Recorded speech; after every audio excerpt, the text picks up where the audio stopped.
Home Sweet Home.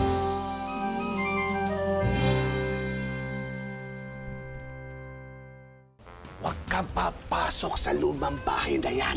Mang Sidio. Bakit niyo po pinipigilan yung mga taong gustong pumasok dyan sa bahay na yan? Tsaka, sino po yung sinasabi niyong nakatira dyan? Yan ang itsura mo pag umalis ka ng lumang bahay. Pero pag hindi ka umalis, babalik ang ganda mo. Yan ang sumpang dala ng susing hawak mo! Halos ilang linggo rin kami naligaw ng anak ko dyan. Sa loob, nakalabas ako. Sino sa tingin mo ang maniniwala sa isang pangit na katulad mo? Wala ka nang babalikan, wala ka nang pamilya. Ako na ngayon ikaw. Naghahanap kasi ako na mag-aalaga kay Tito Duarte. Kaya sa iba pa, bakit hindi na lang ikaw? Susweldohan kita ng malaki. Tataka nga ako ba't kami kilala ni Arco eh. Eh mukha namang hindi siya tiga rito eh. Eto pa ha, sinabi sa amin ni Django, siya daw si Lucy.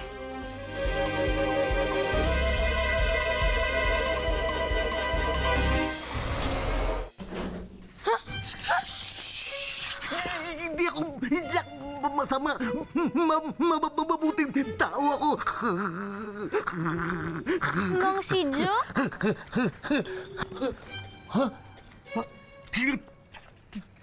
Tinatawag mo ako? Mang Sidyo naman eh, tayong dalawa lang naman dito eh. Nagpapatawa lang ako. Teka. Bakit kilala mo ako? Ikaw yung babae lumabas doon sa lumang bahay, di ba? Paano ginagawa mo doon? Sino ka ba? Mang Sidyo, titigan mo akong mabuti. Hindi mo ba ako nakikilala?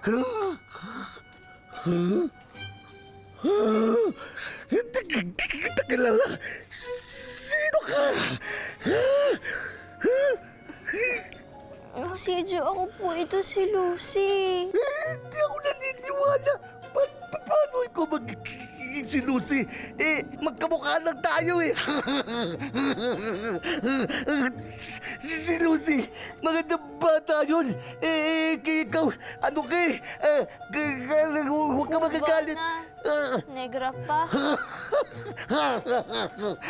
Hindi sinabi ni Dave, ikaw si Banekdeg. Kaya, imposible ikaw si Lucy. Hindi ako naniniwala. Hindi! Mang Sidyo! Hindi! Mang Sidyo! Magkamukha tayo! Labang na ako na isang paligo sa'yo! Mang Sidyo! Naaalala niyo po ba yung kinuwento niyo sa akin dati? Yung tungkol po dun po sa anak niyo na nakagat ng halimaw sa loob ng lumang bahay. Anak ko! Ano po nangyari sa anak niyo? Anak ko! Namatay! Kinagat ng masamang halimaw!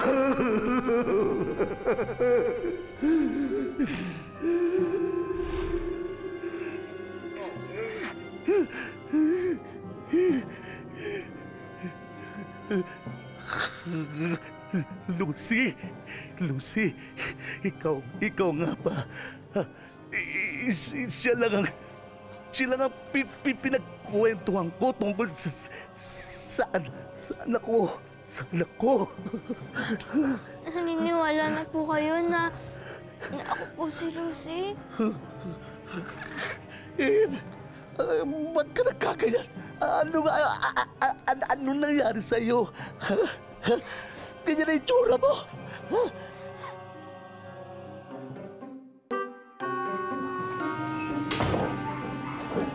Madam, red wine.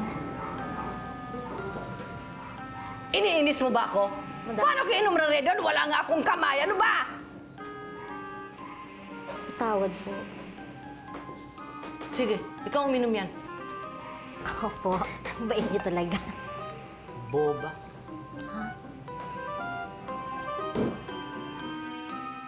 Sidyo, kasi po sinumpa ako doong may-ari ng lumang ibang bahay.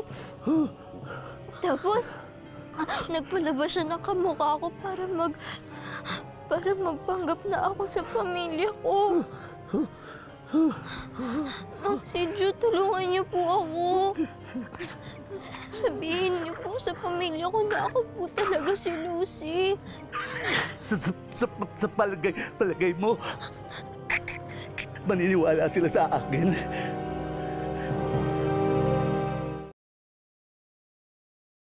Okay na ba yung gamit mo? Ikaw, okay na?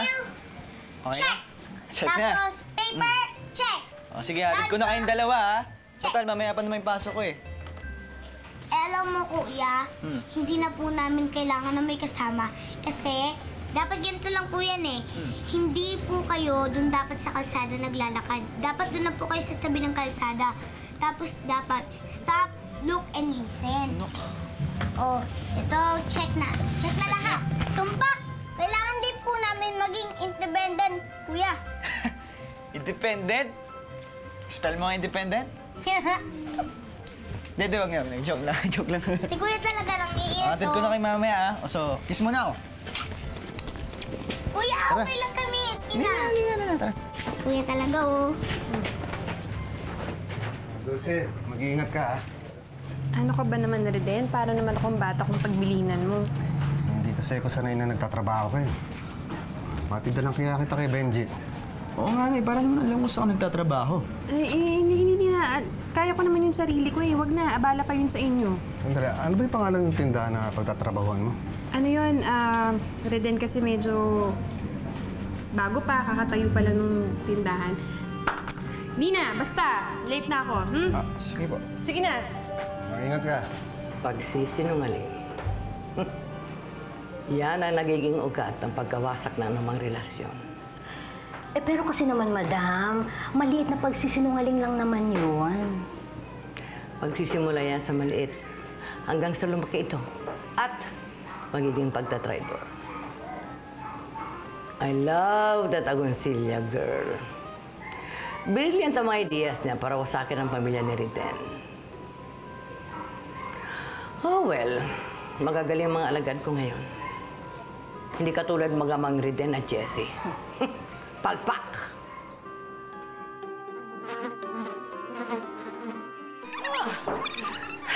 Leave me alone! Ano ba? Umalis ka rito. Madam, parang may gustong sabihin sa'yo ang peking Jessie. Jessie, huwag mo nang iapila sa akin ng tatay mo. Hayaan mo siya maging unggoy, ano? Sige, pag ako mainis, gagawin ko siyang surot! Nasaan pa si Kulas? Ay, lumabas na po siya, madam. Kukunin niya po yung lampara. Good luck to me. Sana, huwag niyang painitan ang ulo ko! Kampay, madam. Shut up! Inumin mo na lang yan! Iinis ka talaga,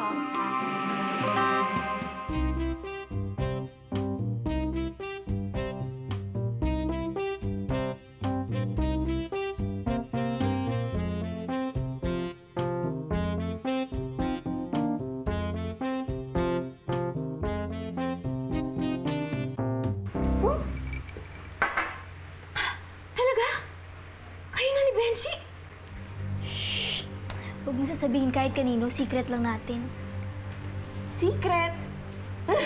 Eh, baka naman mamaya ikaw lang may alam na kayo na, pero si Benji hindi alam. Alam mo, basag trip ka, no? Ano naman? Joke lang eh. Lucy, naayos mo ba yung gamit para sa school bukas? Hindi pa, kuya, kasi hindi pa naman regular school bukas, kaya hindi mo nakapapasok. Hoy, ano ka ba? Hindi ka ba nangikinayang sa binayad ni Mama?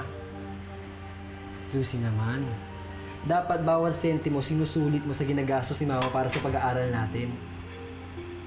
Eh dati naman pagpasokan, excited na excited ka. Eh bakit? Parang ngayon, hindi na. Papasok na ako.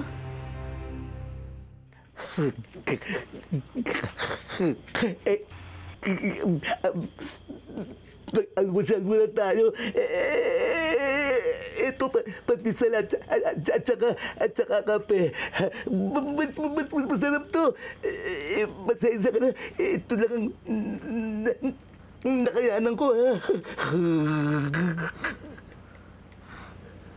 Gusto ko na pong umuwi sa amin. Gusto ko na pong makasama yung pamilya ko. Paano mo magagawa yun eh? Una, hindi ka nila makikilala. Pangalawa, meron na silang lucid doon eh. Sa kanila, di ba? Baka mamaya, bastusin ka lang ng mga yun. Katulad nung ginawa sa iyo nung mga kapatid mo. Opo, morning. Andiyan ba si Tessa? Sorry po, wala po dito si Mama eh. Balik na lang po kayo sa ibang araw. Ay, hindi. Sandali lang po si Mama eh. Hintayin niyo na lang po siya dito. Teka. Wala namang sinabi si Mama gano'n, di ba, Lucy? Tsaka, nakakaya naman kay Mang Miguel kung maghihintay siya dito.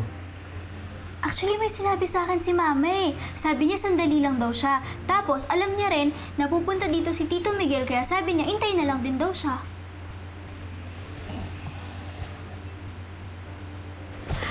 Tito Miguel, upo po kayo.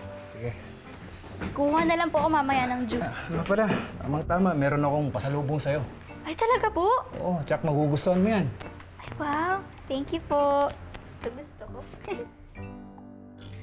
Si Mama po. Nararamdaman ko na kahit ganito yung itsura ko, basta yakapin ko lang si Mama, mararamdaman niya na ako talaga yung totoong Lucy. Tama ka doon. Hindi ko dapat pahinahin ang loob mo. Ang iyong ina ay mananatiling ina ng mga anak. Ano man, o kahit anong itsura nila. Hayaan mo. Sasamahan kita mamaya sa inyo. Pagkatapos, sasabihin ko ikaw si Lucy. Basta bahala na ako din sila. Maniniwala. Ang alam ko ikaw ang totoong Lucy. Kaibigan ko. Di ba? Tama? Sergio, salamat po. Wala ano ba? Bakit kailangan mo akong payain sa harapan ni Mang Miguel? Alalahanin mo, Lucy, kuya mo pa din ako. Nagsasabi lang naman ako ng totoo. Masama bang magsabi ng totoo kay Tito Miguel? Kailan mo pa naging kamag-anak yung para tawagin mong tito? Ano na naman bang problema mo? Bakit ba galit na galit ka pa rin kay Tito Miguel? Ayaw mo pa rin sa kanya para kay Mama kasi ayaw mo maging masaya si Mama, tama? Teka, paano mo masasabi na magiging masaya si Mama sa kanya? Alam mo, hindi kailangan ni Mama si Mang Miguel para maging masaya. Tayo, Lucy. Tayo mga anak niya ang magpapasaya sa kanya. Hindi mo pwedeng diktahan ng isang tao para sabihin ko ano yung makakapagpasaya sa kanya. Alam mo, mahal ko ang Mama. At alam ko na ang Papa lang ang totoong nagmamahal sa kanya. Sinasaktan ni Papa si Mama, kaya wag mo siyang ipagmalaki. Magiging masaya si Mama kay Tito Miguel, kaya wag kang makasarili. Ikaw ang makasarili! Alam mo kung bakit ka masaya? Kasi binibigyan ka ng material ng bagay ng taong yun. Sa totoo lang, hindi si Mama ang masaya, kundi ikaw! Bahala ka nga!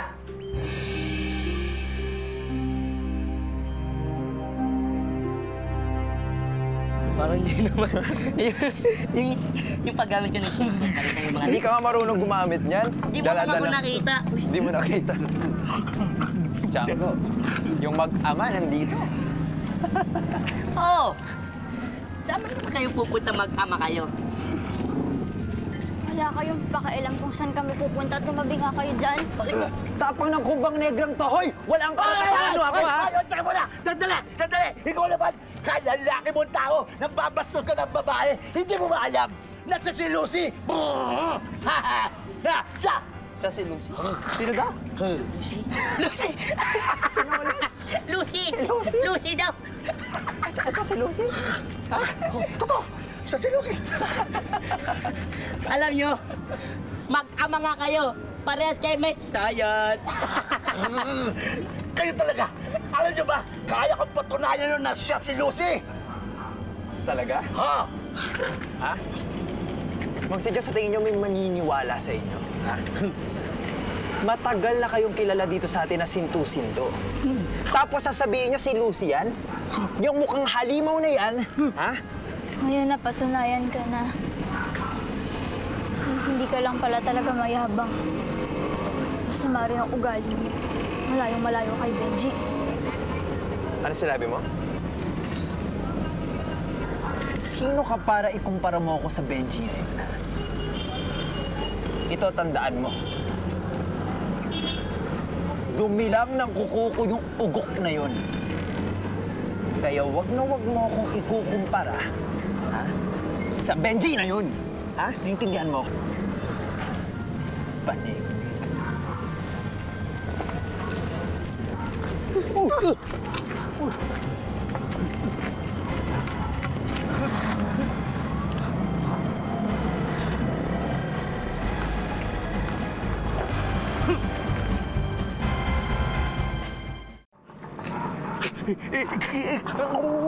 Huwag mo intindihan yung si Dane. Alam mo naman, hambog at mayabang talaga yung batang yun eh.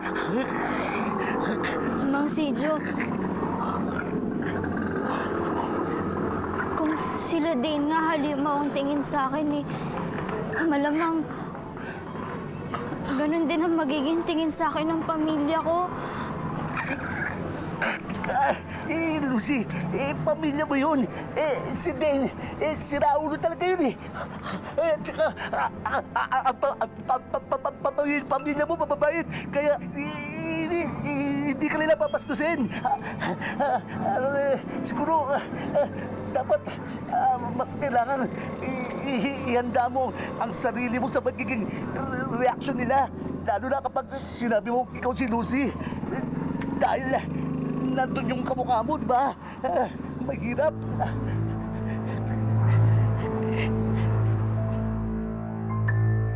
Diyos po muna kayo. Salamat. Tito Miguel, sandali lang po ha. Intayin niyo na lang po si Mama. Mukha namang ayaw sa akin ng kuya mo eh. Parang galit siya sa akin. Ay nako, hindi po. Huwag niyo pong intindihin yun. Matandang binata lang po talaga mag-isip yung kapatid ko. Eh sis, ganun lang naman talaga mga kuya. Protective lang sila sa mga nanay at mga kapatid nilang babae. Pwede ba? Huwag mo nang kampihan yun. Basta dito, Miguel, intayin niyo na lang po si Mama. Malapit na rin po yun umuwi. Ay, siya nga pala. Ba't ayaw mo muna tingnan yung pasalubong ko sa'yo? Buksan mo. Sige po. Usong-uso ngayon yan. Thank you po. Wow! Oh. Social. Wow! Ay! Cellphone! Thank you, Tito Miguel, ah. Gusto ano ba? Opo, gustong-gusto. Ganda. Ganda, no? Oh my gosh.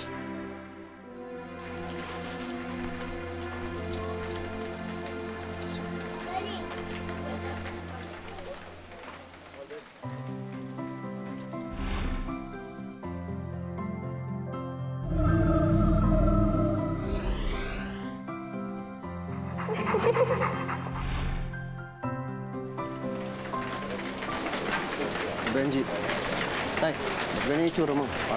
Parang namatanda ka. Hindi po. Nakakita lang po ako ng aso. Naalala ko lang po si Lucy. Dahil po kundi dahil sa kanya, baka po aso pa rin ako hanggang ngayon. Bakit? Ano ba ginawa ni Lucy sa'yo at bumalik ka sa pagiging tao? Sabi niyo po sa akin, nalikan daw po niya. Pinalikan? Iba na yan, ha?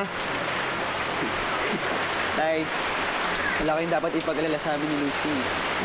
Nag-aaral po kayong mabuti. Alam ko naman po kung paano niyo ginagapang ni Inay pag-aaral ko. Hindi ko po kayo bibigay ni Inay.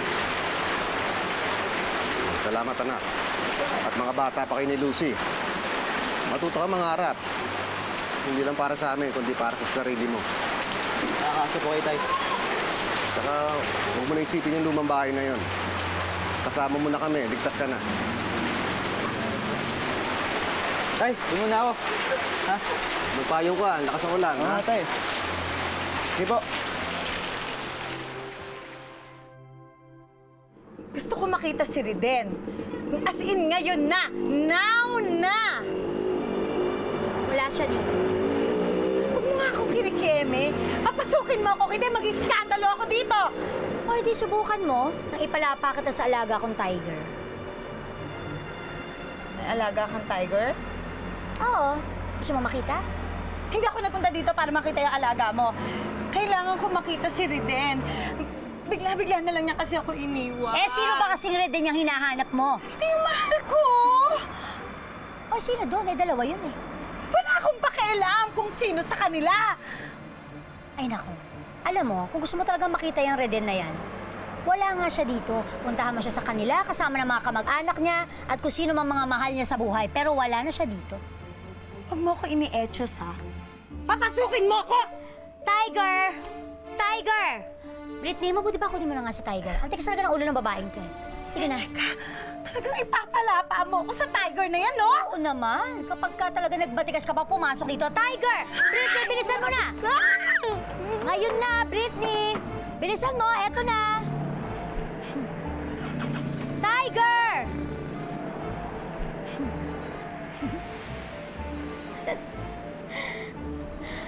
Oh, Tiger! Naku, sayang. Nakaalis na yung bisita natin. Tiger! Kaya na, Lucy. Malapit na tayo sa bahay niyo. Di ba ayaw mo na lang po, ha? Mang Sidjo, kinakabahan na nga po ako eh. Ikaw, kakabahan. Basta malapit na tayo. Ayan na. Mang Sidjo? Ha? Mang Sidjo, mama ko. Saan mama ko? Tessa! Mama! Tessa! Mama! Sino ka? At saka, bakit mo ko tinatawag na mama? Mama, ako po ito. Mama, ako ang totoo niyong anak. Ako si Lucy.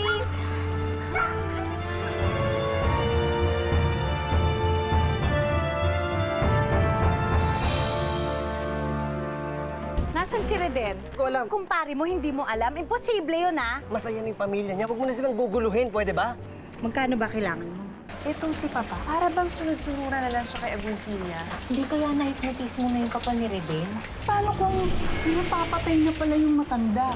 Napakaswerte ko talaga sa'yo. Hindi ako nagkamali ikaw. Pinakasalan ko. Magkabati man sila, siguro doon sa pangalawang plano ko, hindi na sila lulusot. Dahil nga para kong dispatchahin itong matandang to sa pamamagitan ng tulsi na yan. Hanggang kailan ba ako ganito? Sana isang masamang panaginip lang to dahil gusto ko nang magising.